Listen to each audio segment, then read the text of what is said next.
नारियल फोड़ करके क्रेडिट लेने का काम करते हैं। इंसान के हर कर्मों का रिजल्ट 5 साल के बाद आता है।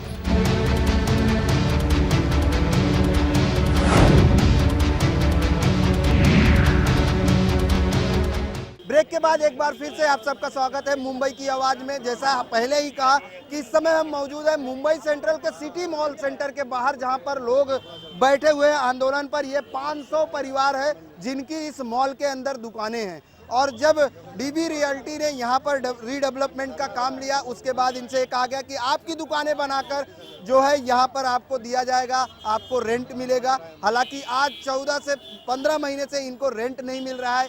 ये लोग पूरी तरीके से अब हताश और निराश हैं, अब लोग परेशान हैं। यहाँ पर आखिरकार इनको रोड पर उतरना पड़ा। मॉल के बाहर ये लोग आज आंदोलन पर बैठे। सबसे पहले संक्षेप में जानना चाहेंगे आपसे कि ये पूरा मामला है क्या? ये हमारा उमर जमल कंपाउंड था, जिसको 2005 में नीलकमल रियल्टर्स एंड बिल्डर्स ने डेवलपमेंट के लिए लिया और हमको शॉपिंग मॉल बना के देने का वादा किए। और 2006 के अंदर एग्रीमेंट हुआ और काम शुरू हुआ, इसका डेवलपमेंट का शुरू हुआ। फिर ये बनते बनते लीज एग्रीमेंट की बात आई कि किराएदार है उसको भाड़े पे देंगे। नीलकमल ने क्या किया, अपने नाम से लीसी लिया, नीलकमल ने अपने नाम पे लिया और उसने पेंटुलून को सब लीज किया, जो कि आज फ्यूचर ग्रुप है। ये 3 साल तक हमारा रेंट सही चला, उसके बाद से हमारा रेंट बराबर नहीं मिलने लगा। जब भी हम नीलकमल के पास जाते हैं कि भाई आप हमारे भाड़ू तो, आप हमारे को रेंट हो, बोले भाई तुम उसके पास जाओ, सब लेसी के पास, जो हमने सब टेनेंट रखा उसके पास जाओ। वो हमारे को यहाँ बेचता है और ये लोग हमको वहाँ बेच। ये काफ़ी टाइम से ऐसी हमको परेशानी हो रही है। आपसे जानना चाहेंगे कि जिस तरीके से आज आप लोगों को सड़क पर उतरना पड़ा, यहाँ पर क्या वजह है, और क्या कभी जो डेवलपर है वो आप लोगों से मीटिंग किया है, आपने देखा है? मीटिंगें हो रही है, चौथी है फ्यूचर ग्रुप से मीटिंग भी है। और ये जो है 3rd फ्लोर वालों का भाड़ा 24 महीने से नहीं मिला है। उनके घरेलू हालात बहुत ख़राब है। कई लोगों ने अपनी प्रॉपर्टी, ये नई प्रॉपर्टी जो खरीदी है वो भी बैंक से लोन लेकर, वो लोग आज बैंक का लोन नहीं फिरा सकते। आज वो लोग के घर में फाके हो रहे हैं। तो हम लोग इस दौर से गुजरे कि आज मुसलमान औरतें, बच्चे, स्कूल का इम्तिहानों का वक्त है और आज सड़कों पर खड़ी है।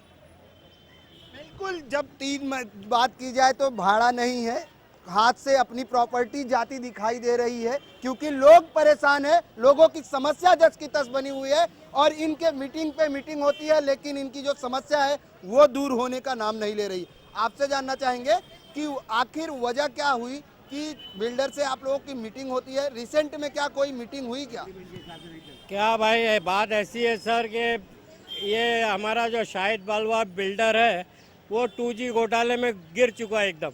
अब उसके बाद इतना भी नहीं है कि वो कुछ कर सके, इसलिए वो हम गरीब लोग के पेट पे लात मार रहा है। आज हमारा 3rd फ्लोर है, वो टर्मिनेट करके उसको 26 महीना हो गया, 1 रुपया भाड़ा नहीं दिया उसने। उन बेचारे लोग के बर्तन बिक गए, उनके जेवरात बिक गए, सब कुछ बिक गए, यहाँ तक कि उनके मीटर तक कट गए।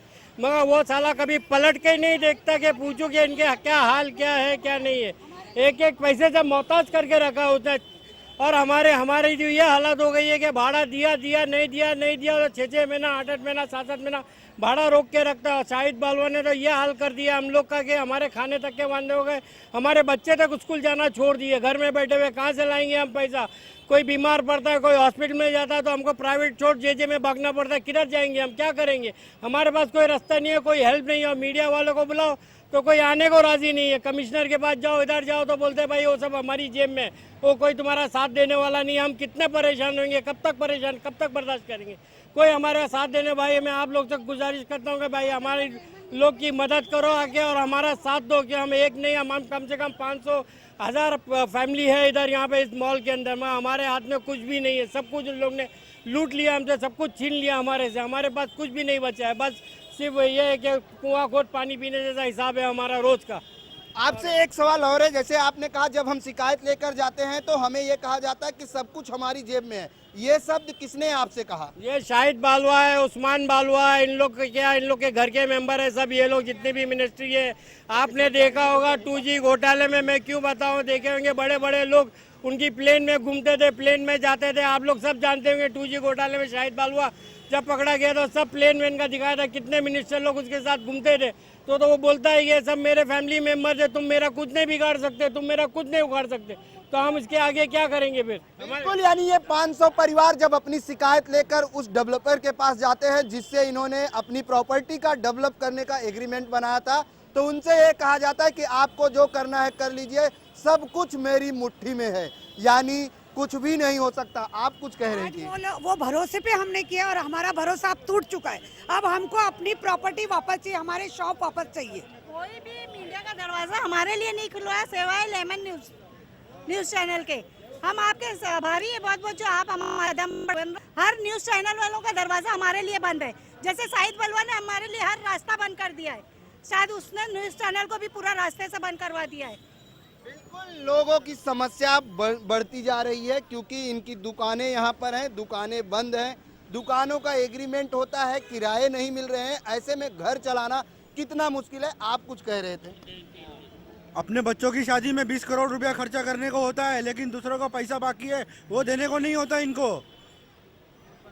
बिल्कुल, यानी साफ तौर से यहाँ पर लोगों की जो समस्याएं हैं वो बढ़ती जा रही हैं दिन ब दिन, क्योंकि किराया मिल नहीं रहा है। लोग घर चलाएं तो कहाँ से चलाएं, महंगाई अपने चरम पर है। ऐसे में जब किराया और आमदनी रुक जाती है तो बड़ी मुश्किल होता है कि घर का बजट किस तरह से हो। आपसे जानना चाहेंगे, जो अब किराए की जैसे बात हुई, इतने दिनों से रुका हुआ है, ये एग्रीमेंट जैसे पेंटालून की कंपनियां हैं, उनसे एग्रीमेंट हुआ था आप लोगों का, या आप लोगों का जो एग्रीमेंट है वो डेवलपर से हुआ था? हमारा एग्रीमेंट 2 एग्रीमेंट हुआ था। डेवलपर से हमारा ओनरशिप का 33.7 DCR में हुआ था, और उसी वक्त में जो एक ट्राई पार्टी एग्रीमेंट जो पेंटालून से हुआ था और नीलकमल ने कन्फर्मिंग पार्टी बन के किया था। अभी 2006 में जो हमारा किराया नक्की हुआ था, वो 2000 किराया तो 3 साल तक के बराबर भाड़ा मिला था, चौथे साल से आनाकानी शुरू हो गई। इसके बाद उन्होंने काफ़ी तरीके की मजबूरियां बताई, जिसको हमने कोऑपरेट कहा जैसे 25% कम करो, हम तुमको बाद में देंगे। आज 7 साल हो गए, हमको वो पैसा नहीं मिला। आज हमको कहा कि आप 3rd फ्लोर वापस ले लो, 3rd फ्लोर वापस ले लो। आज 24-25 महीने हो गए, हमको 3rd फ्लोर का ना पोजीशन दिया गया है, ना हमको 3rd फ्लोर बना के दिया गया है सिटी सेंटर मॉल का, ना ही उसका हमको भाड़ा मिला है। हमारे गरीब टेनेंट हमारे जो है लोग उनके पास जाते हैं, बोले भाई हॉस्पिटल में एडमिट होते हैं और कहते हैं कि भाई हमको हमारा पैसा दो, तो कहते कि भाई तुमको पैसे की क्या जरूरत है, जहर पी लो मर जाओ, बीमार हो क्या करोगे जी के। इस तरीके से ये इस्तेमाल किया जाता है और ज़रूरत से ज़्यादा जो है जुल्म बढ़ गया, तो आखिरकार हम लोग मजबूर होकर हमारे जो भी नौकरियां धंधा सब छोड़ छाड़ कर आज 3 दिन से हम लोग यहाँ पर बैठे हुए हैं, और इस उम्मीद से बैठे हुए हैं कि सरकार हमारी मदद करेगी और हमारे साथ न्याय करेगी। आज उसने हमारे साथ एग्रीमेंट भी इस तरीके से बनाया है जो हम लोग अनपढ़ लोगों को समझ में नहीं आया, जिसमें हमारे हाथ पैर नाक पैर सब कटे हुए हैं। बाकी सारे के सारे लोग जानते हैं, गवाह है कि ये कितना करप्ट आदमी है और किस तरीके से हमको फंसाया गया है। बिल्कुल, हमारा मकसद है खबर को पूरी पारदर्शिता से दिखाना। हम पूरी कोशिश करेंगे कि राज्य सरकार शाहिद बलवा जो भी इस पूरे मामले में है, जिनके साथ अन्याय हो रहा है, उनको न्याय मिले, और हम शाहिद बलवा से भी पक्ष रखने की पूरी कोशिश करेंगे। उनसे भी जानेंगे कि आखिर वजह क्या है कि इन लोगों को सड़क पर उतरना पड़ा। इनसे आप एग्रीमेंट करते हो, इनसे रेंट के लिए बात करते हो, और फिर इनको नहीं मिलता है, और जब ये आपके यहाँ जाते हैं तो इनको इस तरह से सवाल जवाब मिलता है। आपसे जानना चाहेंगे चाचा, जिस तरीके से यहाँ पर पूरा मामला देखने को मिल रहा है कि एग्रीमेंट होता है, कंपनियां आ जाती हैं, उनसे एग्रीमेंट रेंट के लिए होता है, लेकिन रेंट नहीं मिल पाता है। आपका यहाँ पर किस तरह से, कौन से फ्लोर पे शॉप है और क्या कहना चाहेंगे?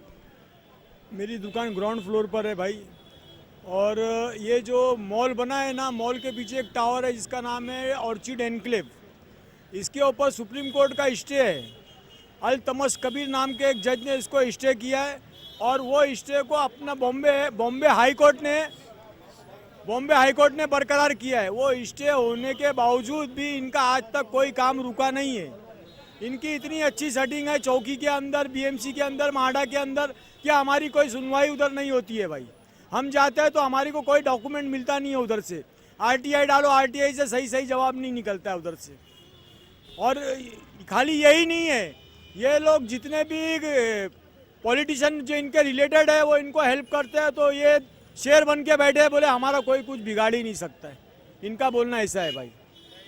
बिल्कुल, यानी साफ तौर से अगर हम देखें तो जब ये लोग जाते हैं उनके यहाँ तो कंप्लेन लेकर, अपनी शिकायत लेकर कि हमें रेंट नहीं मिल रहा है, आपने हमसे एग्रीमेंट किया था, तो इनको ये कहा जाता है कि आपको जहाँ जाना है जाइए। लेकिन यहाँ पर बात जिस तरीके से दुकानदारों की है, यहाँ पर आपसे जानना चाहेंगे कौन से फ्लोर पर दुकान है और इस पूरे मॉल में कितनी दुकानें हैं? ये मॉल में तो कम से कम 500 के ऊपर दुकानें हैं और हमारी 3rd फ्लोर पर है। ये पूरा मॉल जो है बनाने के लिए 18 महीने लगे, मगर सिर्फ 3rd फ्लोर बनाने के लिए अभी तक के इन्हें 2.5 साल होने आ गया, 2.5 साल में भी पूरा नहीं किए। और हमको बोले गए थे कि 300 स्क्वायर फीट की इन्हें हमको एक फ्लैट गिफ्ट में भी दिया जाएगा, जबकि इसको इन्हें टेरिस बना दिया, ऊपर पीछे मॉल वालों के लिए जॉगिंग पार्क वो सब बना दिया है। हमको कुछ जगह ही नहीं मिली इसमें इन्हें। बिल्कुल, यानी साफ तौर से आप कुछ कहना चाह रही थी, बिल्कुल संक्षेप में बताइए क्योंकि समय का अभाव है। नहीं बोलिए। भाई आज हमारा इशू इतने ही है कि हमारा रेंट जो भी बाकी है, हमारा रेंट हमारा दे दो और हमारी जगह वापस कर दो। अब इसमें भी ये लोग हमारे को 2 साल से परेशान कर रहे हैं। इसमें मजबूरन आज हमारे घर वालों को, बच्चों को, सबको यहाँ रोड पे आना पड़ गया। सुनील बयानी जो हमारा जो भाड़ा देता है वो भी हमारे को 1 साल से ऐसे ही फिरा रहे, वादे करता है और हमारे को देता नहीं है। हमारी दुकानें वापस दे दो, हमारे रेंट दे दो, हमें अब नहीं चाहिए। यानी साफ तौर से इनकी जो मांगे हैं वो पूरी कर दो, हमें अब नहीं देना है अपनी दुकानें रेंट पर, ऐसी मांगे उनकी। हम शाहिद बलवा से भी पूरी कोशिश करेंगे, कांटेक्ट करेंगे और उनका भी पक्ष रखने की कोशिश करेंगे। आज के लिए बस इतना ही, कल मिलेंगे किसी अन्य इलाके में अन्य समस्या के साथ। तब तक मुझे और मेरे कैमरामैन सदानंद शेट्टी को दीजिए इजाजत। नमस्कार।